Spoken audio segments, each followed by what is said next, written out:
Well, good morning, everybody, and welcome to the Under Hood Show. My name is Josh Profit. I'm the service director here at Hambelton Ford. Alongside me today, I have Scotty Gurman. Good morning, Scotty. Good morning. How's everybody doing? Doing wonderful. It's a little bit different outside today than what it has been. So, hey, this is a call-in show. The phone number's down at the bottom of the screen there, but 316-462-3673. That's a number to jump on the air here with us. And, hey, let's talk about anything automotive. You want to talk about maintenance intervals, new vehicle products, the strike.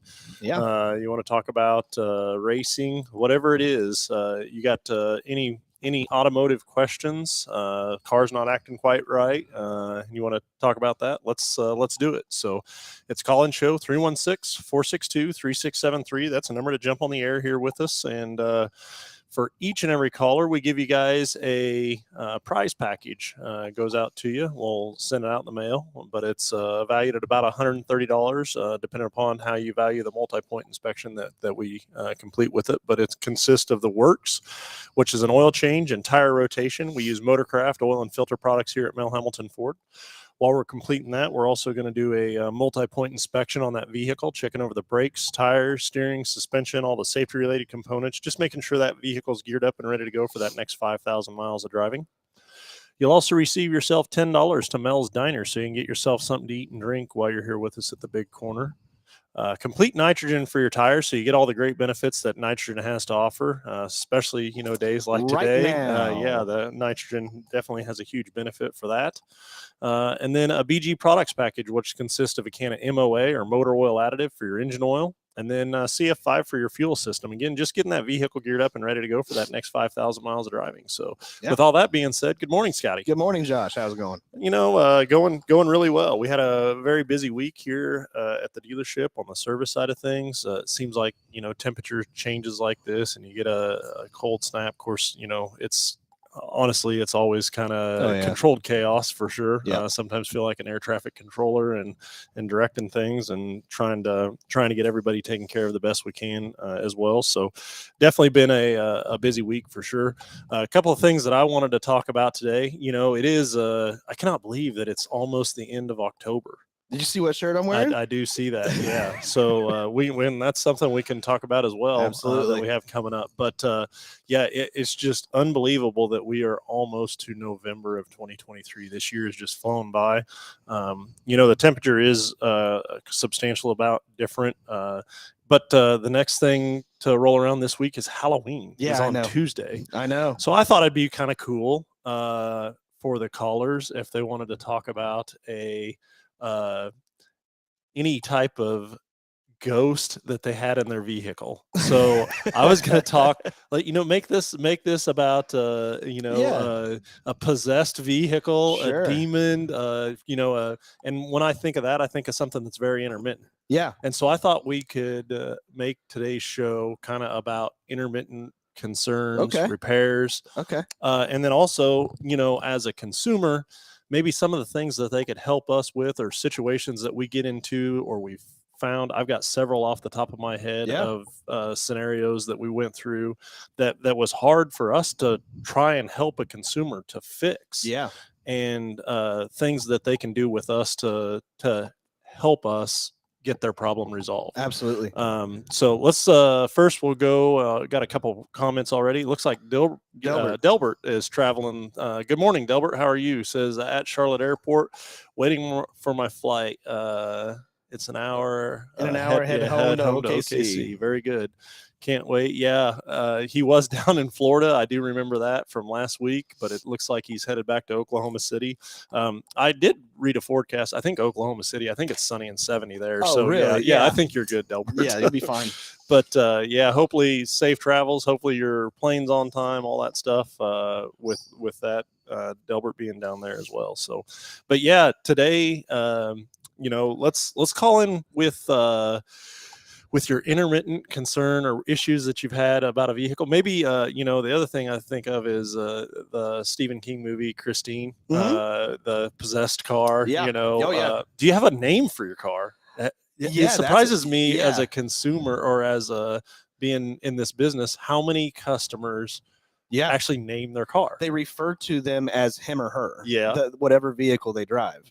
And that's something. Well, she's driving a little rough, or he's a little bit mad right now. I'm like, okay. So all what do you have a name for your car? What's the name? And then if you get a different car, does it have a different name, or is the name of the car always the same? So if you're one of those people that name your car, just call in, state, hey, what the name of the vehicle is or what you call it, and then also any intermittent issues that you've faced or had issues with. So that's kind of going to be the theme for today. But please call in 316-462-3673. Share your story on that. The other thing, so we'll get back to that, but real quick, I want to mention we've got the South Central Mustang Club has a car show this coming up next Saturday. So Saturday the 4th, it's going to be at Grace Point Church, which is 9035 West Central. It's going to be from 9 to 3. And we're going to be out there. We'll do the radio show live from there to kick that off. They're going to call in a little later on this show, and we'll go over it again a couple of different times. But again, 9 to 3, it's for the South Central Mustang Club. And it's a show and shine car show, motorcycle show. The thing is, it does say the Mustang Club, but it's all makes and models. It does not have to be Ford specific. And it's benefiting the Passageway. So it's for a wonderful cause to help those out. So if you got one of those hot rods and you want to break it out, let's get that down there for the spectators to view. But if you just if you don't and you want to go to a car show, that's a great thing to do as well. So again, that's going to be at Grace Point Church next Saturday from 9 to 3.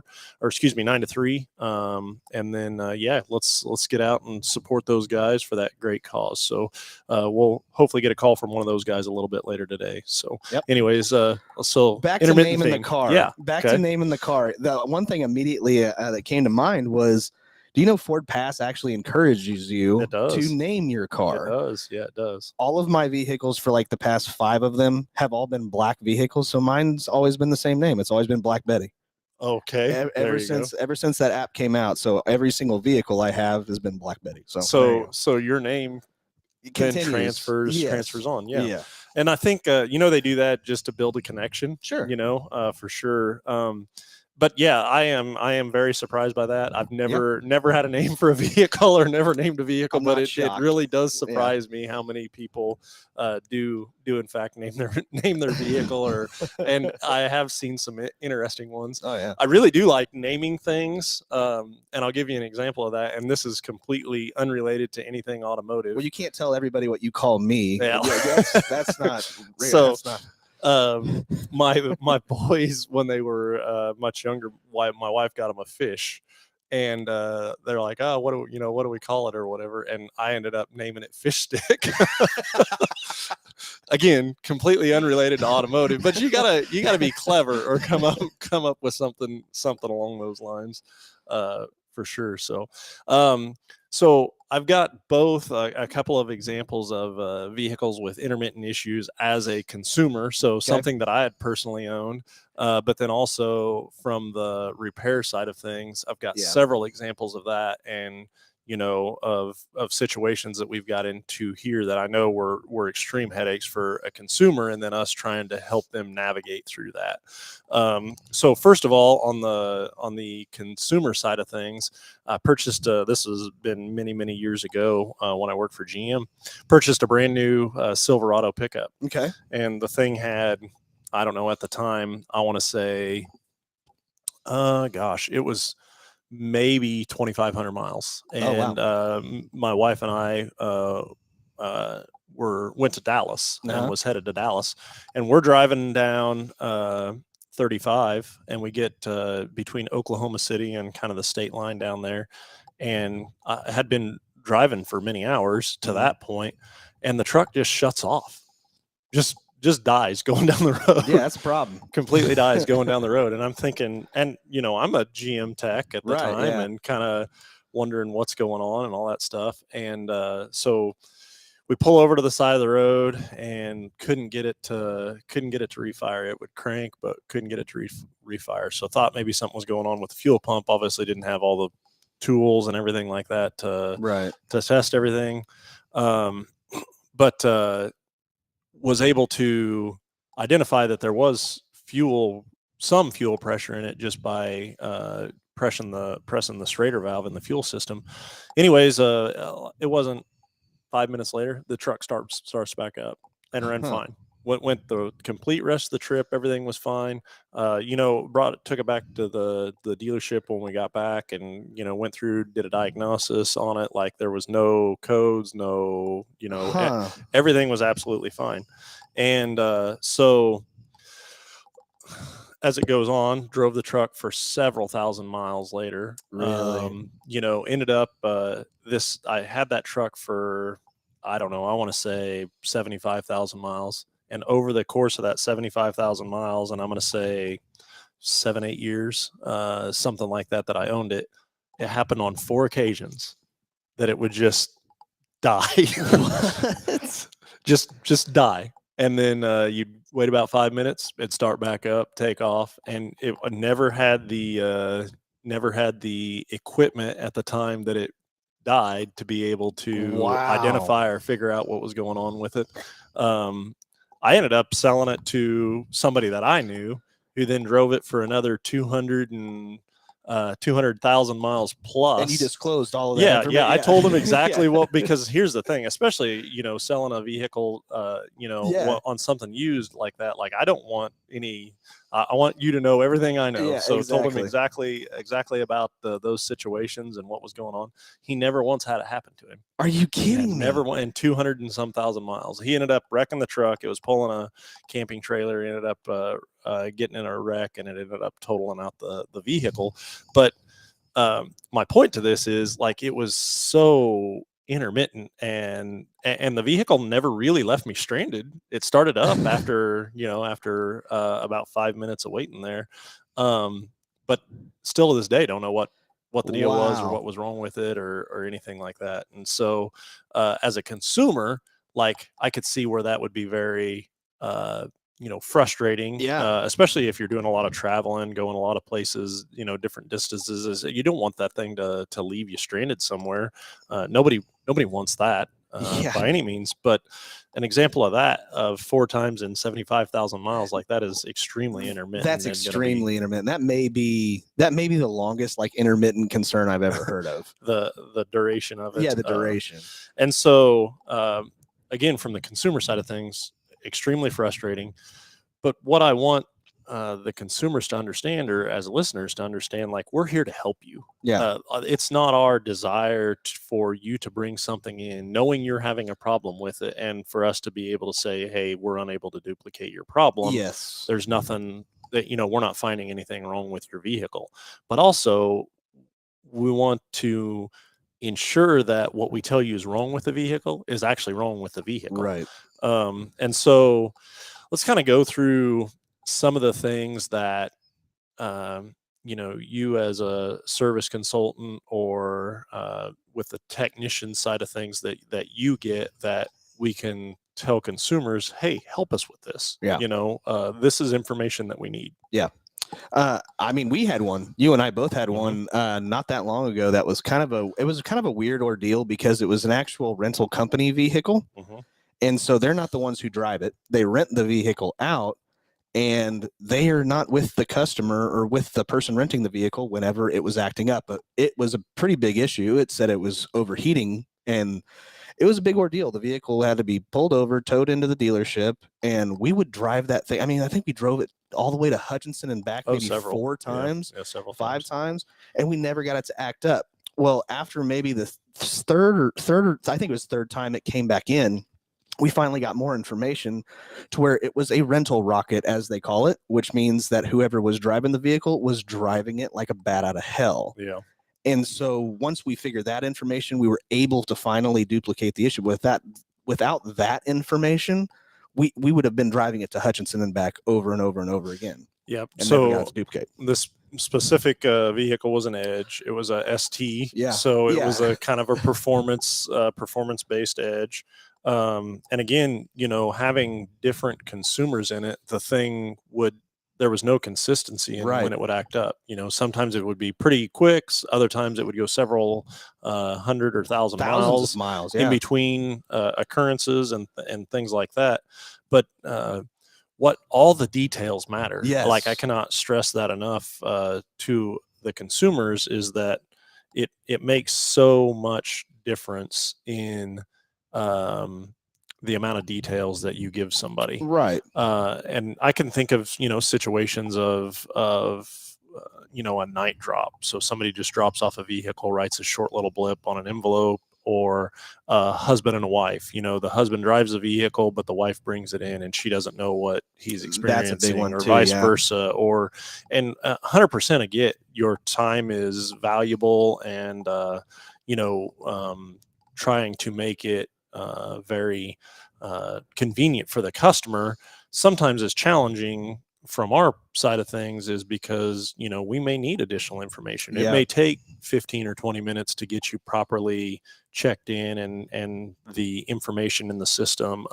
And then the third thing is we cannot drive the vehicle every time like the consumer can. Right. Our technicians are going to drive it different, and so sometimes there's no replacement for actually taking the time as a consumer to come in and go for a ride with a technician or an advisor, and showing them how you're operating the vehicle. And it's not to say that you're operating it wrong. It's just we may operate it different. Right. The other thing I can think of is, atmospheric conditions are so important. Was it raining? Was it warm? Was it cool? All of that stuff, it plays a factor in trying to be able to figure this stuff out. And so, as a consumer, the more information or more detailed information that you can give us, whether it's even pertinent or not, we can help try to replicate those exact scenarios to figure out exactly what's going on with your vehicle. Absolutely. And I always tell people, if it ever is in that intermittent ghost and gremlins situation to where it's something that's intermittently happened, I always say, whenever it does happen, I want you to take a mental picture of your head. Think of things. What's the temperature like outside? Is it raining? How much fuel do I have? What's the situation? How long has it been sitting? Just all of these questions could potentially matter in a diagnosis for a technician. So that's extremely pertinent information to us, helping you out. Certainly. Yeah, very much so. Hey, let's get the phones ringing. 316-462-3673. Let's talk about your Halloween vehicle. Yeah, man. What or whatever intermittent concern that you had ever experienced before, or if you name a car. Have you named a car? What car was it? What was the name of the car? Was your next car the same name, or was it something different? Come on, let's get the phones ringing. 316-462-3673. That's the number to jump on the air here for our topic of discussion today. So, definitely. I would say probably the most areas today that we find intermittency in would be the electronics on things. So you get into like the sync systems or the nav screens or the, and it's not working for a consumer like it once was, or like they've had before. This car is not working like the husband's car is not working like the wife's car, stuff like that. But what I'll say to you as a consumer about that is, again, the details matter. What kind of phone are you running? What's the the version of that phone? These the phones, I mean, they come out brand new every 2 months. Somebody's coming out with a different phone and an update to that. And you think about that, I mean, they're literally two computers that are communicating with each other, and if one's on this level and one's on this level, and they're not seeing eye to eye, it's going to cause issues. It's going to cause compatibility issues. And so everybody from, again, the retail provider side of things, like, well, I got a brand new phone, there can't be my phone, or there's no problem with the phone, or stuff like that. And there may be some cases where, yeah, there is no problem with the phone. But then there also may be where it's just a matter of compatibility. Compatibility and what version level and stuff it's on. So a lot of those screens or those systems, the hands-free, they're manufactured by a biased company. So if you have an Apple manufactured radio system or something like that, it's going to communicate better hands-free with those products. So if it's a Microsoft manufactured system, it's going to work hands-free better. And so I know, especially in like the 2014 to, I want to say it was like 2020 and until it's kind of started getting better, it was actually better for you to plug in a Apple phone than use it Bluetooth at one time. So it's things like that, that especially the more details you give us with those kind of concerns, the more we have to help you in that regard. So sure. Hey, let's go to the phones. Let's talk to Danny. Danny, you're on live with Under the Hood. Good morning. Hey, good morning, guys. Thanks for taking my call. Yeah. Hey, I have a 2008 Ford F-150, but I have a ongoing tire pressure sensor fault indicator. But what I'm wondering is there a way to locate which one that is, or how do you troubleshoot that and know, or do you have to just replace them all? And you said it's a 2008? Yes. Okay. So back in 2008, they in those systems, they did not determine sensor location. Yeah, correct. So it was just, hey, you have a low tire. As they advanced and years got newer, they would actually identify location of tire based on if it was programmed when the tires were rotated and everything like that. And then later on, to the more modern vehicles, it will actually give you specific tire pressures in each vehicle. So the way we would identify which one of these is the issue would be to run a diagnostic, go through a diagnostic trouble tree, and that's going to be a step-by-step set of instructions to figure out exactly, which one of those sensors is failing. So we do have tire pressure monitoring scan tools and programming tool that would program each one of those sensors. So basically it's going to go to each one of them and it's going to verify the frequency that sensor is given out. It's going to give you like the battery life of it, and then also whether that sensor is transmitting or not. But I'm going to say it could be a potential of it just not being programmed, but most likely you probably have a tire pressure sensor that's out, and it would be the use of that tool to be able to identify exactly which one of it is. That's what I was going to say too, Danny. Have you ever had to replace any of those sensors in the past? No, I have not. You have not. Okay, so most likely those are the original sensors, and if those are the original sensors in those things, they've lasted a long time. Yeah. With that scan tool that we have, we can actually we can indicate which one is not communicating correctly, and that's most likely what that light is coming on intermittently. I would guess that one of the batteries is starting to get low in one of those sensors. Got a weak battery. Yeah, exactly. But with the age of those, it could be multiple of them, but we could definitely figure that out. And so, there's a couple of different options. Typically what you see is, especially in a vehicle of that age, once one starts going, it's probably not going to be long, and you're going to have other ones that are dropping out as well. And so sometimes it's just more convenient for you, not to have to do one and then the other, and then the other is just bite the bullet and replace all of them. I don't know where you're at as far as tread depth and kind of what that looks like, but that's sometimes consumers will do that as they come closer to the end of the life of their tires on an older vehicle like that. Then we'll just replace the sensors at that point as well. But that sensor is actually in the tire. It's on the valve stem. I think those actually, are bands. that might be a band one. Yeah. But it's clamped to the wheel on your specific one, and then there is a battery in that, kind of like a watch battery in that sensor. You cannot replace the battery. You just it's a sealed sensor. Yeah. You just have to replace the whole whole sensor assembly together. But I'm guessing that's probably what's going on with it. And for calling into the show today, we'll add a diagnostic onto your package as well. So we'll take a look at that at no charge to you, let you know exactly which one of those is and what it's going to take to get that thing fixed up.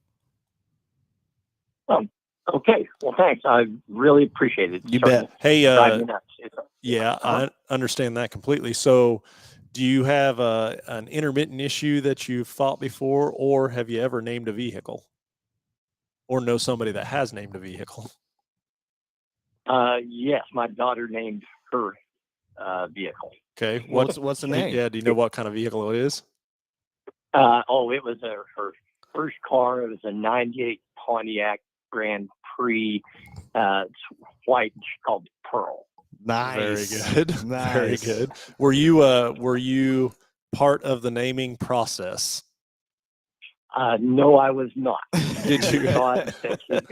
Yeah. Did you think she was crazy for naming it? Oh, not crazy, maybe a little bit off, though. That's okay. Yeah. So what I will tell you is it is very surprising, and it is fun. You know, you get Sure. customers in here, and they're adamant about, hey, this is my Yeah. whoever, and they introduce you to them and stuff like that. But yeah, and I've seen some different names, that's for sure. So very good. Hey, Danny, thanks for the call, thanks for the story, and we'll get that diagnostic added on your package. Okay. All right. Thanks. I appreciate Thanks, it. Danny. Guys. Have a great day. Take care. Perfect.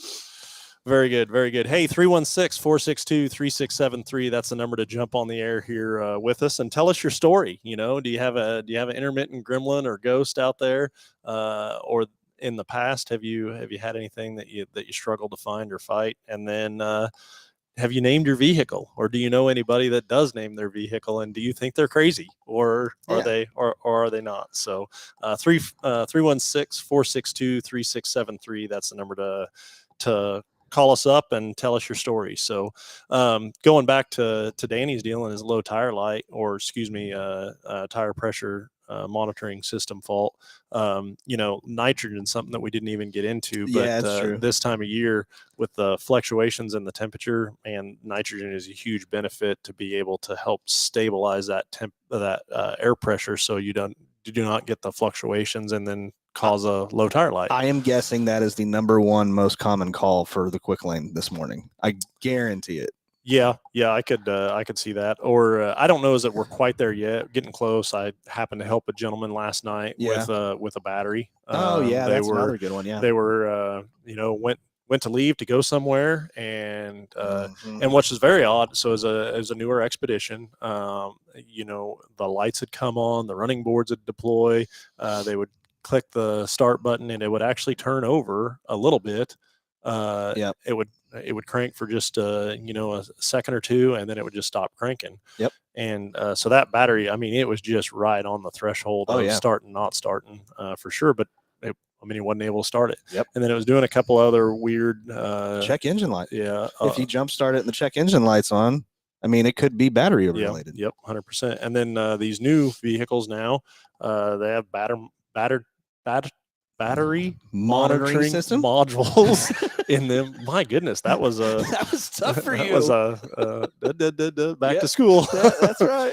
Modules on them, and you know, if you replace the battery and you don't reset that causes a check engine light. Exactly. So definitely these vehicles are becoming more technologically advanced for sure, and you know, it's so important. Battery voltage is crucial on these vehicles because of all the different modules and how much they communicate with one another, and then how finicky they are based on battery stable battery voltage. Oh yeah, for sure. So especially those vehicles that have things like auto start on them. And one of the thresholds, I had a guy that came in and he's like, ever since I've had the vehicle, auto start worked fine, but after like 2.5 years, all of a sudden it won't start, or it won't stop when I'm at a stoplight. One of those things, and I think it's a list of like 30 or plus things that have to be right in order for the vehicle to have auto start. Yeah. One of them is battery voltage.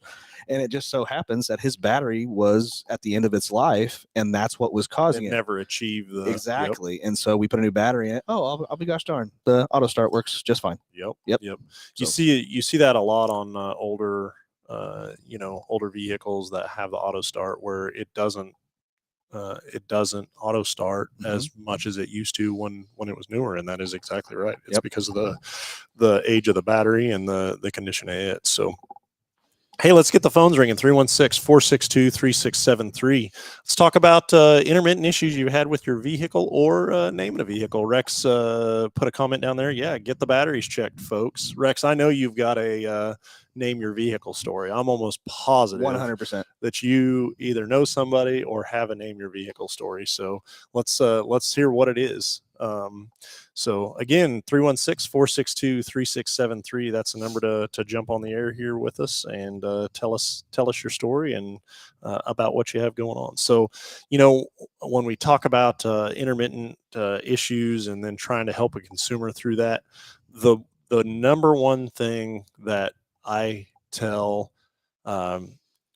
just about every consumer that I get involved in when you guys are conducting business with them, maybe they're starting to get a little frustrated because the vehicle's been in, once or twice and we hadn't got it figured out yet, or maybe just the customers experienced it on multiple times and we haven't even had a chance to fix it.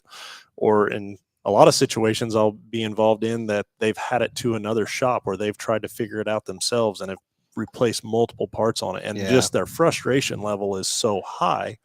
I will always make the comment of, hey, I understand you're frustrated. I would be too in this given situation of where you're at. But what I want you to understand is this is a partnership. Yeah. We have to work together to help solve this problem. And so I understand you're frustrated.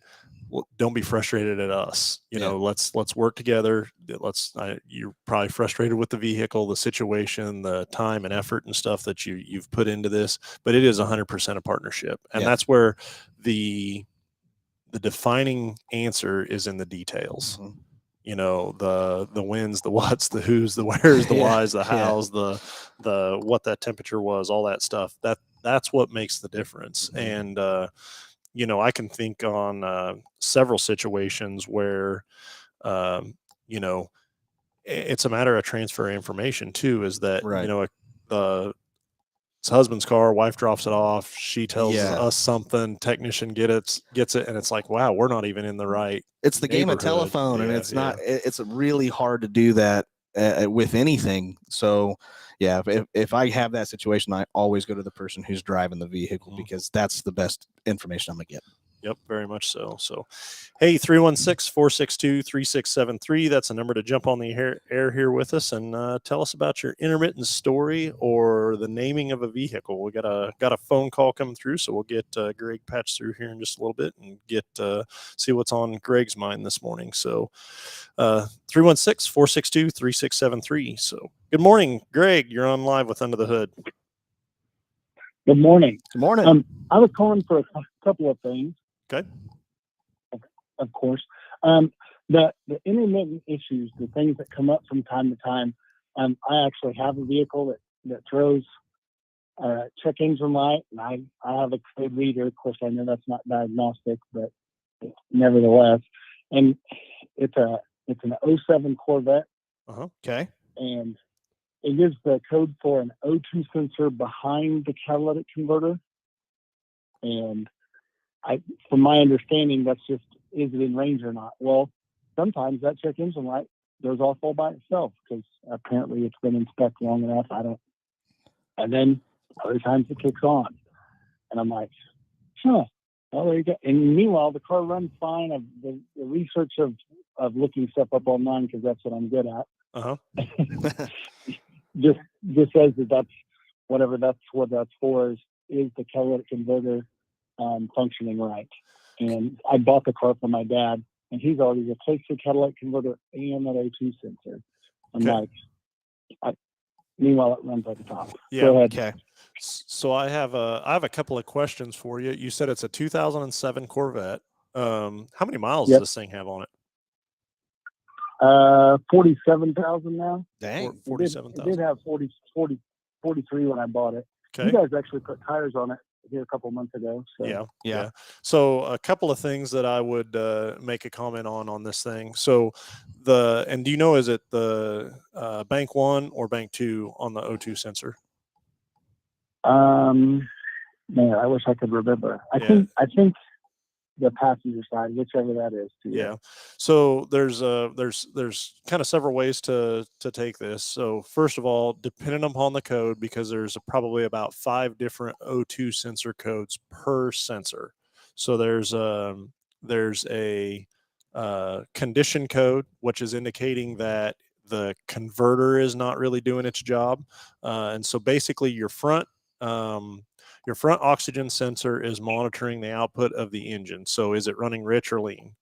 And then it's adjusting the engine, either fuel or air ratio, to make that the right mixture. Then the exhaust flows through the converter, and the rear O2 sensor is to monitor that the converter is taking the emissions out of the exhaust like it's supposed to.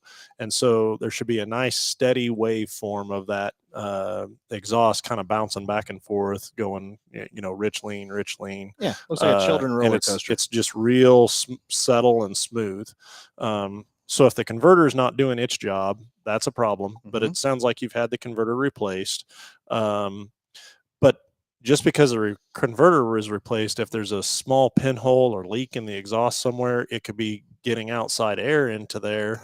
That would keep that oxygen sensor from reading what it's supposed to be reading. So the vehicle's doing everything that it needs, but it's getting an outside air in the exhaust somewhere. We've seen that, a pinhole or a crack in the exhaust.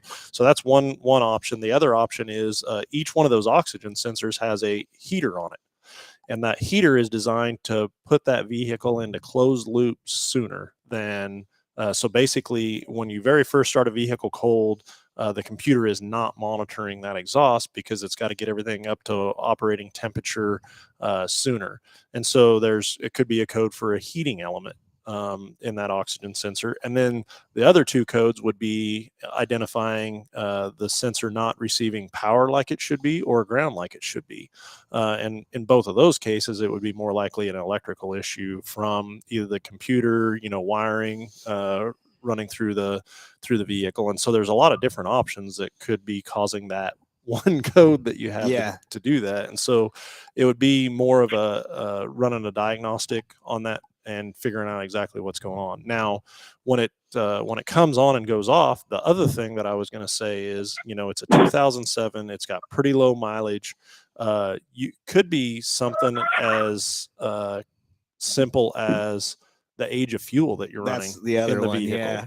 If it sits a lot and the fuel is aged and it's not combusting or burning like it needs to, that could be a problem. Then the another thing that I was thinking about is what octane of fuel are you running in the vehicle versus what octane of fuel is it supposed to be having? So is it supposed to have 91 octane, and are you running 87 octane? Because that's going to make a difference too. So a lot of different options there, threw a lot at you. And so with that,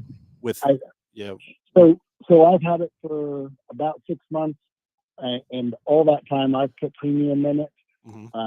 I've put about 4,000 miles on it, not a bunch, but I mean, I don't know. I drive it to work every now and again, and we do put premium in it. But I think it's that second issue, the catalytic converter, because from what I'd read, that was the deal, is that it's to get the check engine light to go off so that you go into the shop and not just wait for your annual inspection, which Ken just doesn't even have anyway. But that's why Dad replaced the catalytic converter to begin with, because that was the code, and he replaced it. I think he went with an aftermarket, not a GM original O2 sensor, and so it's getting different values. So to be perfectly honest, that could be another issue too, is that oxygen or that new aftermarket converter, it may not meet the same specifications as a factory one, and you could have got the right part as far as figured out that it was the right part that was broken, but then the one you put in there failed in a very similar way or just a different option. So, but we're going to throw a diagnostic onto your package as well. We'll take a look at that thing at no charge to you and help you get this thing figured out. You said you're running 91 octane. I would be very curious to know. I'm almost guessing that car's not supposed to have 91 octane, but I wouldn't know that without looking at it or looking at the owner's manual. So, and another, oh, go ahead. It is. I looked it up. It does it. Okay. Okay. Yep. I didn't know a lot of those unless it was a Z06 or the ZR1. Then it didn't take that. So, but yeah, very very good. So we'll throw that diagnostic on there and take a look at it at no charge to you. So, and I was going to say, and then oh, go ahead. Go ahead. I was going to say one more thing that you just get. Whenever we say it's all in the details, this is exactly what we're talking about. Whenever you said it's an aftermarket catalytic converter, and Josh saying that a small pinhole leak could be a cause, whenever they install an aftermarket catalytic converter, a lot of the times what they have to do is cut out the original catalytic converter and weld in an aftermarket. And if that's what they did, there is a possibility of a welding issue. There's just a small hole that could be causing that issue no matter what. So I just wanted to throw that out there too. Well, and that's the last time that the last time it was off, I went out to start it to go to work, and my wife rides to work with me, and we're riding to work, and I'm like, hey, wait, the check engine light went off. And I thought, man, that's kind of crazy. And I get on the interstate at Southwest Boulevard and 235, and it's kind of a curly cube, but you have to jump on it to get up to speed. I mean, that's why I jumped. Well, you have to jump on it. Yeah, it's right there, the curly cube. Yeah, that's right. So when I jumped on a little bit, then the light came on. I thought, well, that's perfect. I mean, I thought, man, maybe this thing is resolving itself, because I've the same thing. I know my dad put low test 87 octane in it. I'm like, to save 40 cents a gallon, yep. I'm not. It's not worth it to me. I'd rather bring the extra 20 ponies with me to wherever you're going. Yeah, right. Very much so. Well, because you're that curly Q and you got to get on it. So get on it. you need the 20 extra. It's a must. Understand that completely. So, well, very good. We'll get that diagnostic added onto your package and take a look at that thing, figure out what's going on with it. So the question is, do you have a name for it? Yeah, that's exactly what I was going to say. No, I don't. And it's, the color is called Velocity Yellow. Uh-huh. So it's really yellow, and it has the the V06 reproduction type wheels. They're the right size for the base model, but they look like the V06 wheels. Well, very good. It's definitely old man spec, but I don't have a name for it or anything like that. That's okay. That's so fine. Do you know somebody that has a name for their vehicle, and are they crazy or not? No, yeah. I used to, but I have to cut that kind of stuff out of my life. That's awesome. There you go. Okay, understand that. Well, anyway, but yeah.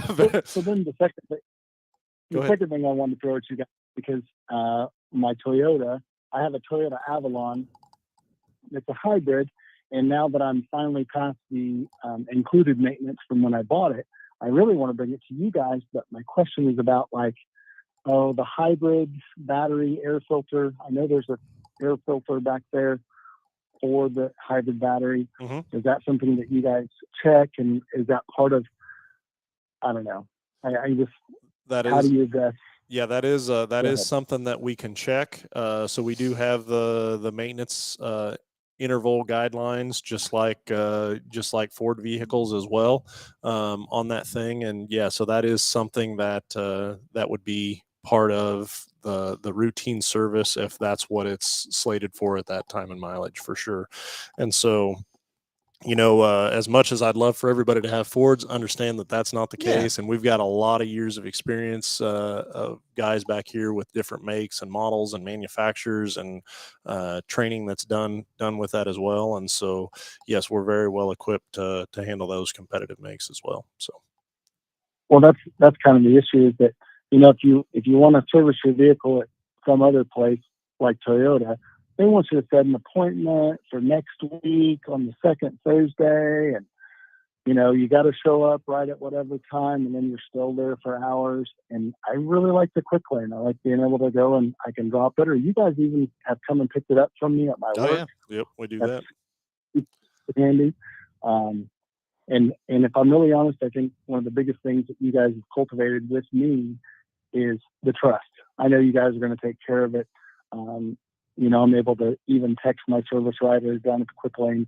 He's able to communicate with me about whatever issues that we have. That's great. So, I don't know. That is a great point. And, here's the thing, as there going to be a time that we're going to mess up, it's going to happen, for sure. Now that's not our desire. We don't want that. And I go back to the comment that I made, earlier in the show with trying to find or replicate a intermittent issue, is that it's a partnership. Yeah. It really is. It's a matter of working together to solve an issue. And, as long as, both parties understand that, it's just a matter of good communication and trying to stay on top of things. And we are here to do the right thing for sure, 100%. And if we fall short, we want to be able to make that up and get it taken care of and fixed. And so I thank you for the comments that you made and giving us the opportunity to take care of those vehicles as well. So Yep. Well, very good. Thank you very much. Thank you for the calls, and you have a great rest of your day. Okay. Thank you. You too. Bye. Very good. Hey, let's see. I was going to go through and talk about, Rex has got a comment here because I called him out on his name. So he said, I had a 1971 Buick Electra 225 land yacht with a 454 that my friends named the Love Boat. It would seat 12. I love it. That's a great story. That's great. Yeah, very good. Very good, Rex. So his friends named it the Love Boat. That I bet that car has some stories to tell. I'm sure it does. Yeah. I would just about guarantee that car has some stories to tell. So, hey, wanted to go over the car show that we're going to be doing next week. So this is the South Central Kansas Mustang Club is putting this thing on. It's the Barry Leopard Memorial. It's benefit show and shine car and motorcycle show and the benefiting passageways. So it's a great cause. It's going to be at Grace Point Church, which is 9035 West Central. So over here at Tyler and Central. It's going to be from 9 a.m. to 3 p.m. It is the South Central Kansas Mustang Club that's putting this on, but it's going to be an all makes, all models car show. So if you got it, bring it. And then if you don't have anything to do, come to the car show. So, and if you do have something to do, come to the car show. Yeah. But again, 9 to 3, rain or shine, they're going to be having it, but it's going to be sunny and 70. I'm almost positive over there. So it'd be a great benefit, great cause. Get out there again to the Grace Point Church next Saturday from 9 to 3. So, for what it's worth, I did check the weather, and it is supposed to be sunny and 70. Just nailed that. So, but hey, everybody, we're gonna go ahead and wrap things up here. Appreciate the calls. Yeah, it was a great show, Scotty. Yeah. Thank you very much for coming in and hanging out with us. It was a fun hour. It's always exciting hearing people's stories and stuff like that. So, but want to thank the sponsors of the show, which is going to be Big Corner Creative for all the marketing, advertising, windshield wraps, window tinnings, conventional, traditional media and advertisement. If there's something you need done, those guys can do it. As they say, just Google us. So the other one's going to be BG Products, all the great preventative maintenance items that we have right here inside Mel Hambelton Ford to get your vehicle up and going and running many, many miles. This cooler weather's coming on. BG Products. Cannot talk enough about the diesel and anti-gel. You guys need to get on it. The season's coming, and don't be the guy that's got to call in after the first freeze and say, "Hey, I can't go anywhere. My vehicle won't start." So again, BG Products of Kansas, all the great preventative maintenance items, and then Go To Rent. If you're looking for a larger vehicle, November already. Dude. So Thanksgiving, Christmas, you need a larger vehicle, go to grandma's house, give Stan a call right here inside Big Corner Creative. Everybody have a great weekend, and we will talk to you next Saturday.